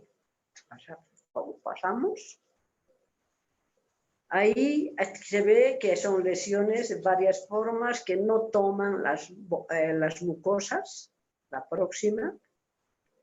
Un eritema polimorfo, fíjense la lesión, las lesiones que tiene el paciente. La próxima. Un síndrome de Stevens-Johnson con sus lesiones en diana. Ya la vamos a ver al niño en la parte anterior de su boca. La próxima. Hay un compromiso en el Stevens-Johnson de las conjuntivas oculares con una congestión bien intensa. Próxima. un compromiso de la mucosa bucal, un gran eritema, próxima, y que pueden llegar a estar un mayor compromiso, como vemos en este paciente. Próxima. Ahí va con el compromiso. La próxima. También se nos ha puesto el ver un síndrome de Lyme, en el que nosotros el compromiso es mucho mayor. Las ampollas son gigantes y ocupan casi todo el cuerpo. Tiene la sensación de un gran quemado. La próxima. Como pueden ver en la coloración, el desprendimiento de la piel. La próxima, el Nikolsky positivo, que es apoyar el dedo en la piel y tiende a desfaselarse. La próxima, por favor. El síndrome de Lyme de otra niñita que llegó muy mal y se nos murió. La próxima. Ahí va, miren cómo son esas ampollas que presenta. Próxima. Exantemas por bacterias y riquezas, mediadas por las toxinas, ponen en peligro la vida del paciente. Y esto predomina principalmente en los pacientes menores de 5 años, donde existe una inmadurez renal, una falta de la inmunidad contra las toxinas. Entre esos tenemos el síndrome estafilocócico de la piel escaldada, el síndrome del choque tóxico, la escarlatina, la meningococcemia en su fase inicial, la fiebre manchada de las montañas. La próxima, por favor. Ahí va un síndrome estafilocócico de la piel escaldada. Esto se produce generalmente a nivel de las maternidades por el poco aseo de alguien dentro del equipo que está atendiendo a estos pacientes. La próxima. Cuando es más intenso ya forma lesiones más aparatosas y lleva el nombre de enfermedad de Ritter dentro del estafilococo de piel escaldada. La próxima, por favor. En niños grandes, inmunodeprimidos, miren la estafilococia, el compromiso es general. Próxima. Tienden a descamarse, miren las costras que forman. La próxima. Ahí va, es un niño con una descamación de toda su piel. La próxima. Vean el cuerpo de ese niño. La próxima. Los exantemas causados por múltiples agentes, otra cosa que debemos recordar. Tenemos la enfermedad o síndrome de Gianotti-Crosty, que se caracteriza porque el virus de la hepatita es un exantema monoformo de distribución simétrica que se presenta a nivel de las nalgas, la parte distal de las extremidades, la cara.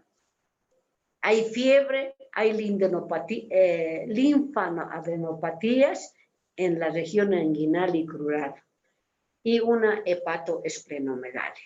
No se ve mucho acá, parece que más se ve, nunca hemos visto, hemos buscado, porque la próxima es una característica y esta sí que es una foto, porque no la teníamos, pero para ver a nivel de distal esas lesiones, lo ven bastante, parece en el Brasil. La próxima.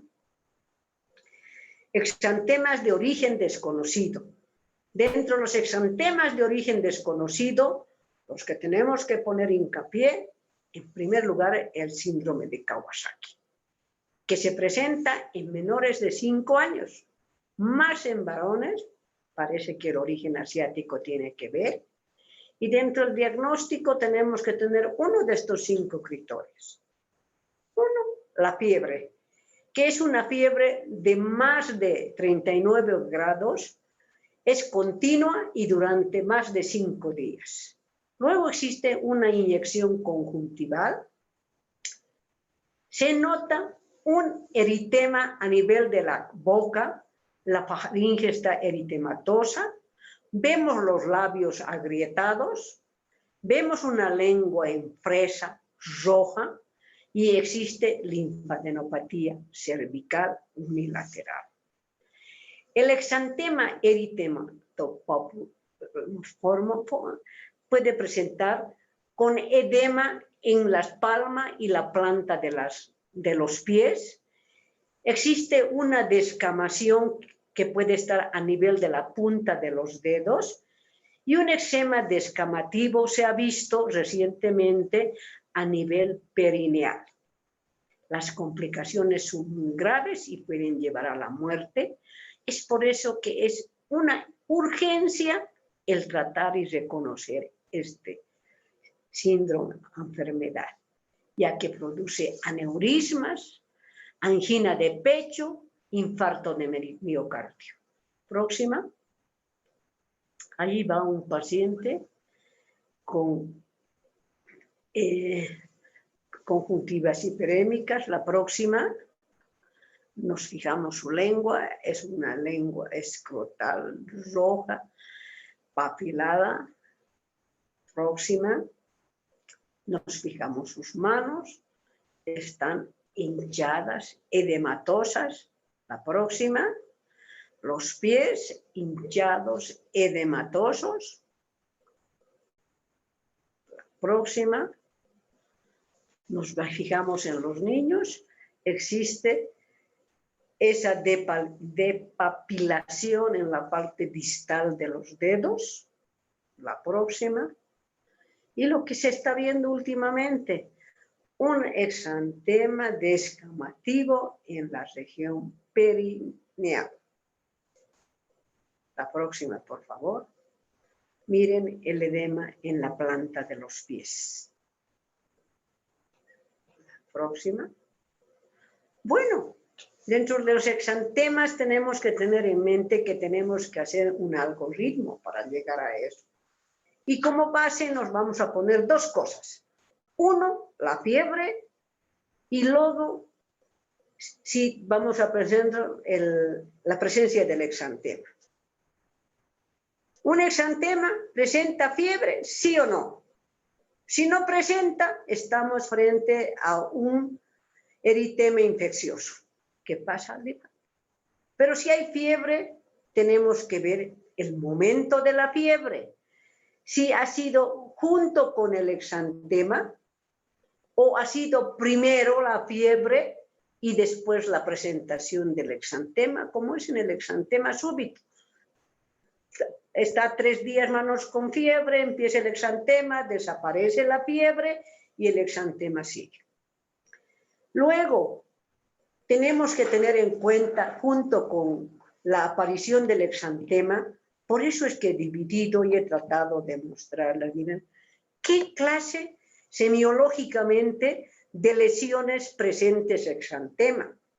¿Eran purpúricos? ¿Eran maculopapulares? ¿Eran escarlatiniformes? ¿Vesicoampollares? ¿Abonosos o nodulares? Para que nosotros vayamos guiando ante qué exantema estamos. No es fácil llegar a un diagnóstico de una enfermedad solo por la característica del exantema. Se debe tener en cuenta que es un signo más que ayuda a que nosotros entremos dentro de esto. La próxima, por favor. Bueno, muchas gracias. Espero que les haya ayudado, pero los exantemas es un tema muy bonito y es el desafío para todos los pediatras, porque existen más de 50 enfermedades con exantema, tanto virales y bacterianos, de los cuales el 68% de estos exantemas son benignos y solamente un 12% son de malignos, en los que pueden llevar a la muerte y que tenemos que tener mucho cuidado. Bueno, muchas gracias por escuchar. Muchas gracias a la doctora Amanda, una increíble presentación, totalmente concreta y concisa. Vamos a continuar y para terminar con las intervenciones, invitamos a la doctora Patricia Alfaro para que continúe con su ponencia.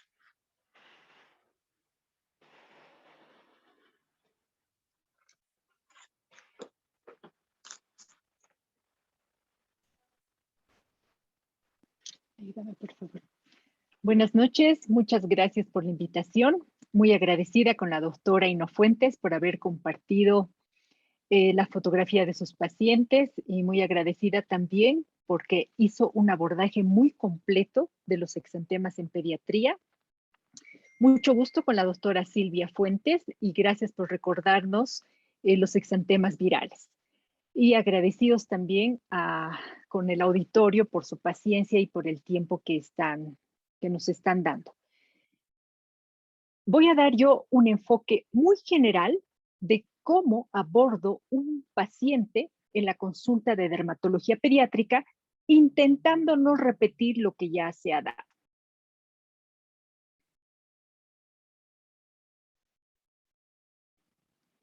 Cuando el paciente entra al consultorio, pues empiezo no por la anamnesis, sino viendo las características morfológicas y topográficas de las lesiones, explicando a los pacientes que en dermatología, por lo menos esa es mi escuela en el Hospital Infantil de México Federico Gómez, que vemos las características morfológicas, si se trata de máculas, pápulas, bones y demás, que ya lo mencionaron, y las topográficas para tener una idea del diagnóstico en dermatología. Porque con solo ver tenemos una idea y para llegar al diagnóstico pues ya hacemos lo que sigue en cuanto a la anamnesis y demás. La topografía, si es localizado, diseminado o generalizado cuando afecta más del 90% de la superficie corporal, si es unilateral, bilateral, si es cefalocaudal, centrífugo, si afecta solo a las zonas sacrales, y luego preguntamos cuándo apareció, cómo evolucionó, qué factores existen que exacerban el cuadro o con qué mejoró y qué recibió, ¿no es cierto?, para tener una idea del diagnóstico. Los síntomas asociados, que es muy importante, incluso, como dijo la doctora Ino Fuentes, por la fiebre podemos decir exantemas que tienen fiebre, que la mayoría son las virales, que ya fueron mencionadas, y las que no tienen. El prurito es importante, por ejemplo, en dermatitis atópica, si no existe prurito, dudamos del diagnóstico. Y obviamente si hay o no afectación de mucosas y afectación extracutánea. Es importante también antecedentes como la edad, la inmunización, las alergias, las enfermedades, viajes, contactos con personas que estuvieron enfermas, iban a guarderías, exposición a alergenos, ambientes, tratamientos farmacológicos y enfermedades previas. En dermatología tenemos dos armas. El primero es el estudio dermatoscópico. ¿Qué es la dermatoscopía? Es un método de diagnóstico no invasivo, lo ven acá, este aparatito, donde apoyamos a la piel y podemos distinguir, además de las características morfológicas, que es macroscópico, que es lo que estamos viendo, esta podemos distinguirla por ciertas características, desde un molusco hasta una psoriasis y todo lo demás. Obviamente, las características, por ejemplo, solo de un molusco, acá tenemos una sustancia amorfa central, tenemos los vasos en la periferia, un eritema, y así en cada enfermedad dermatológica me permite distinguir de una pápula milimétrica a otra pápula milimétrica siendo enfermedades distintas. Cuando estoy frente a un paciente cuyo diagnóstico no estoy segura, primero, o son tratamientos muy refractarios y o sea, que damos uno y otro tratamiento y el paciente pues no mejora, no podemos lograr controlar la enfermedad, o ante malignidad pues ya hacemos la biopsia de piel. Yo las clasifico, claro, en la mente para llegar a abordar cuando estoy frente al paciente en infecciosas y no infecciosas, las infecciosas virales, bacterianas y parasitarias, y las no infecciosas inflamatorias, las alergias medicamentosas, alergias alimentarias y las sistémicas. Dentro de las inflamatorias están las urticarias, atópica, exantema laterotorácico, el síndrome de Giannotti-Cross, difteriasis rosada y psoriasis. Estas tres, si bien no tienen una causa específica, sí se habla que el Giannotti-Cross, por ejemplo, podría ser por el virus de la hepatitis B. La pityriasis rosada es de causa desconocida, pero puede intervenir o ser desencadenada por otros virus, como el Epstein, el virus herpes tipo 6, tipo 7, y la psoriasis, que sí es genética, pero puede ser desencadenada por enfermedades virales o bacterianas. Las farmacodermias, las más graves, tenemos el síndrome de Steven-Johnson, necrólisis epidérmica tóxica, o eritemas multiformes mayores, y el DRES. El DRES es una alergia medicamentosa severa más fiebre, patomegalia y eosinofilia. Y las sistémicas, pues ya Kawasaki, que hablaron, artritis reumatoide, enfermedad de injerto contra huésped, fiebre reumática, eritema nodoso, la púrpura de Heno, hemopatías, y acá incluso nos faltan las vesiculares del tipo pleva, por ejemplo, o los pemphigus que vemos bastante en dermatología. Cuando estamos frente a un paciente con un exantema, y es muy difícil el diagnóstico, porque sí, nos pasa, incluso a todos, a los dermatólogos también nos pasa, y tenemos la tentación de querer utilizar un corticoide sistémico, porque esos son los que me llegan, o sea, ya con su corticoide en la mano, tenemos que tener mucha precaución. Primero, debemos de estar seguros de qué se trata, y si estamos seguros de qué se trata, es probable que una dermatitis atópica con eritrodermia o una psoriasis eritrodérmica o una farmacodermia que no respondió a antihistamínicos, podamos utilizar un corticoide sistémico que sabemos que hace control de inflamación a corto plazo. Pero ¿qué ocurre cuando se nos da la tentación de utilizar un corticoide en pacientes que probablemente tengan enfermedades infecciosas, virales, bacterianas y bacterianas en especial? Ocurre esto. Les voy a compartir estos casos para terminar, por favor. Esto que es una corticoestropeo, donde esto es ya localizado, donde existe alteración de la pigmentación, las telangiectasias, la piel delgada, o chicos que recibieron por alguna lesión en el tronco corticoides sistémicos, aparece la cándida que es oportunista, o en este caso también chicos que otro recibió un corticoide sistémico e hizo una síndrome de piel escaldada, o que es un paciente que lo vi hace 12 años, cuyo diagnóstico histopatológico fue un prurigo, ¿no es cierto? Y fue tratado con corticoides, pero luego hizo una escabiosis, y finalmente esta pequeña que hizo una dermatitis de contacto a los corticoides. Recibió 6 tipos de corticoides y se pudo controlar quitando el corticoide y usando inhibidores de calcineurina. Con esto no quiero dar el mensaje que el corticoide sea malo, sino que debemos de saber cuándo utilizar un corticoide sistémico. Eso es todo lo que quería compartir. Muchas gracias. Bueno, muchas gracias a la doctora Patricia Alfaro. Con eso hemos concluido las presentaciones, increíbles presentaciones, todas completas y todas bastante concretas. Y bueno, todavía falta de repente si hay algunas preguntas que quieran vertir dentro del chat. Una de las primeras preguntas que fue dirigida a la doctora Fuentes, la doctora Olga Gachambi, es ¿cuál es la frecuencia de la presentación de la enfermedad de Kawasaki en nuestro medio?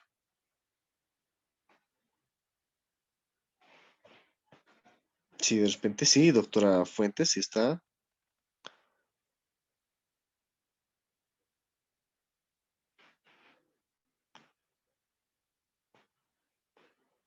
Hola, Hola, doctora. ¿me escuchan? Sí, sí, Sí, sí, ¿me escuchan? doctorita. Sí, Ya. Buenas noches. Pues, ay, perdón. En realidad, en Bolivia exactamente no tengo el dato, pero en realidad la incidencia, ¿no?, de enfermedad de Kawasaki en por lo menos menores de 5 años es aproximadamente, varía mucho de acuerdo al artículo, ¿no? Pero aproximadamente es 200 por cada 10.000 niños menores de 5 años. Y obviamente también va a variar de dónde realicemos la revisión. Si estamos hablando, por ejemplo, de, no sé, 2 lugares donde más se han eh, mencionado estas infecciones, igual se han descrito pues tasas mucho más bajitas, ¿no? De 150 niños aproximadamente por cada 100.000 niños, pero en Bolivia específicamente no tengo el dato.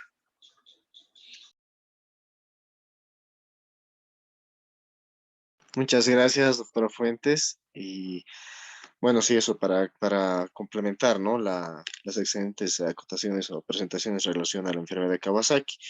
Otra pregunta en relación a la varicela, que hace el doctor Velasco, es ¿en qué momento se podría utilizar el aciclovir para el tratamiento de la varicela?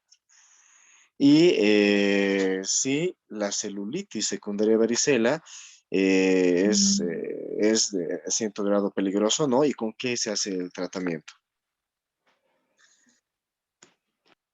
Pues miren, hay hay un reporte de varicela de la Academia Americana de Pediatría de 2015, donde ustedes pueden revisar las indicaciones o las recomendaciones en realidad del uso de aciclovir o valganciclovir en varicela. Entonces, ahí vamos a hacer dos disquisiciones. Una es por vía oral. Por vía oral, se tiene que considerar que el paciente tenga un cuadro moderado, pero que tenga alto riesgo de descompensación. Entonces, en este grupo, ¿quiénes van a estar? Los pacientes que no hayan recibido vacuna, los pacientes mayores de 12 años, los que tengan enfermedades respiratorias, o sea, patologías respiratorias, que tengan un trastorno cutáneo, que tengan uso crónico de salicilatos o uso crónico de esteroides. En cuanto al tratamiento intravenoso, ¿quiénes lo recibirían? Lo recibirían los pacientes con inmunocompromiso que hayan recibido un tratamiento prolongado con esteroides o pacientes con algún tipo de inmunodeficiencia. En ellos igual se tiene que iniciar tratamiento endovenoso. Ahora, en cuanto al tratamiento, pues para empezar tenemos que hacer la disquisición si es un paciente inmunocompetente o inmunocomprometido. Si es inmunocompetente, se le puede, mayor a 2 años, y se le puede dar por vía oral aciclovir. Pero si es un paciente inmunocompetente que está hospitalizado, se debe iniciar aciclovir por vía intravenosa. En un paciente inmunocomprometido, sí o sí se debe iniciar el tratamiento por vía intravenosa. Tenga menos de un año, más de un año. Y en los países que sí cuentan con valaciclovir, solo se puede utilizar en pacientes inmunocompetentes, ¿no? Que tengan aproximadamente de 2 a 18 años. Entonces, esas serían las indicaciones del tratamiento en varicela. Después, no, las indicaciones en el embarazo también, que me estuve olvidando. Entonces, el aciclovir también está indicado, ¿no? En infecciones graves por varicela en mujeres embarazadas. Y sí, sí se utiliza el aciclovir. Y se puede indicar en las primeras 72 horas del inicio de la erupción. Muy bien, muchas gracias, doctora. Una pregunta así como para complementar la intervención de la doctora Amanda en relación a su experiencia con el herpes zóster. Preguntan si hay alguna relación a la aparición de herpes zóster con un antecedente de que el paciente haya tenido varicela. Claro. Quería acoplarme a lo siguiente. Yo como cuando se presenta una varicela, generalmente en la varicela que se presenta entre niños de 2 a 5 años, más o menos es banal, pasa.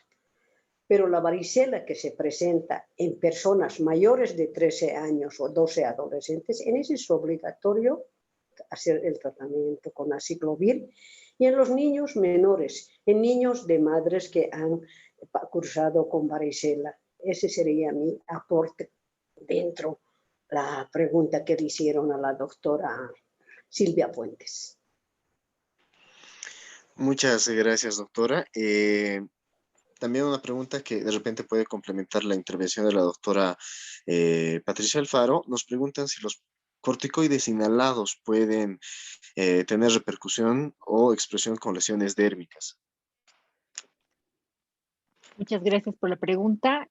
Lo que vemos en la consulta, generalmente con el antecedente de los corticoides inhalados, es la dermatitis periorificial, ¿no? La dermatitis periorificial son pápulas eritematosas, a veces micropústulas, que aparecen justo alrededor de los orificios. No se conoce la causa, pero sí puede existir en algunos pacientes el antecedente de haber recibido corticoides inhalados. De muy difícil manejo, es generalmente crónico, pero se puede. Muchas gracias, doctora. Y bueno, perdón. Un dato, sí, es que nada más complementando la pregunta que le hicieron a la doctora Ino Fuentes del herpes zóster, Sí es inusual en niños. En realidad es más, o sea, si una persona con varicela luego puede desarrollar herpes zóster, es inusual en niños, pero sí es más frecuente en mayores de 50 años, ¿ya? Y usualmente se ha descrito en pacientes inmunocomprometidos que han recibido la vacuna en un porcentaje de 2.4% aproximadamente. Y en los niños que han recibido la vacuna, especialmente el Varivax, sí hay una incidencia descrita que es 1.5 por cada 100.000 aplicaciones. Eso nada más como eh, para complementar esa pregunta. Muchas gracias, doctora Fuentes. Y bueno, lleven las felicitaciones para la expositora y las panelistas. Realmente una sesión académica realmente importante. Quiero pasar a dar la palabra al doctor Henao. Por favor, doctor Henao, si tiene la gentileza de vertir unas palabras, por favor.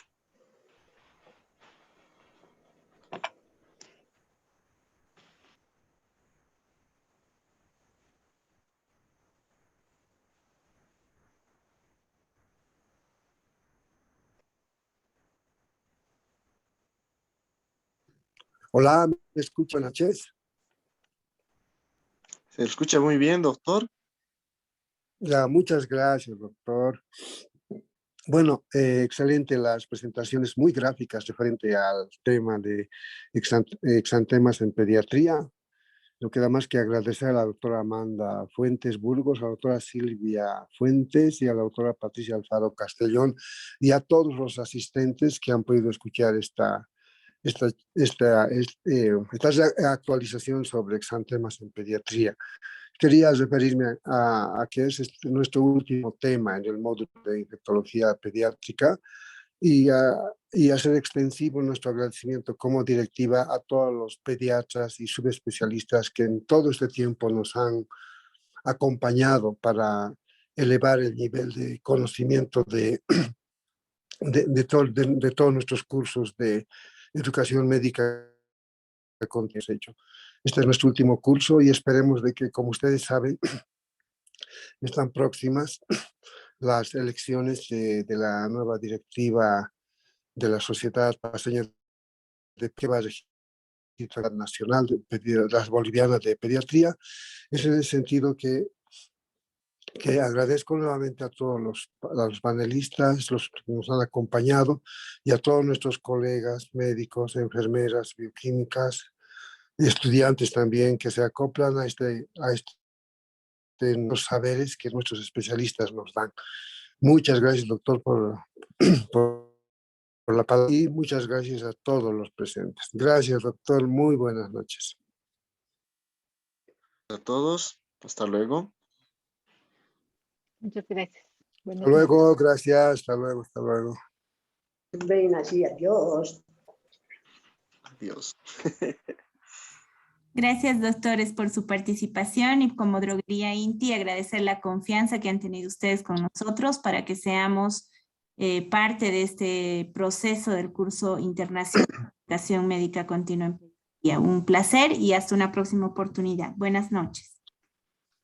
Gracias, Inti, por toda la colaboración en todos estos cursos que nos han coadyuvado. Muchas gracias por la plataforma Edita extensiva a la gerencia de Inti. Muchas gracias, por favor. Así lo haremos. Buenas noches, doctor, y hasta la próxima.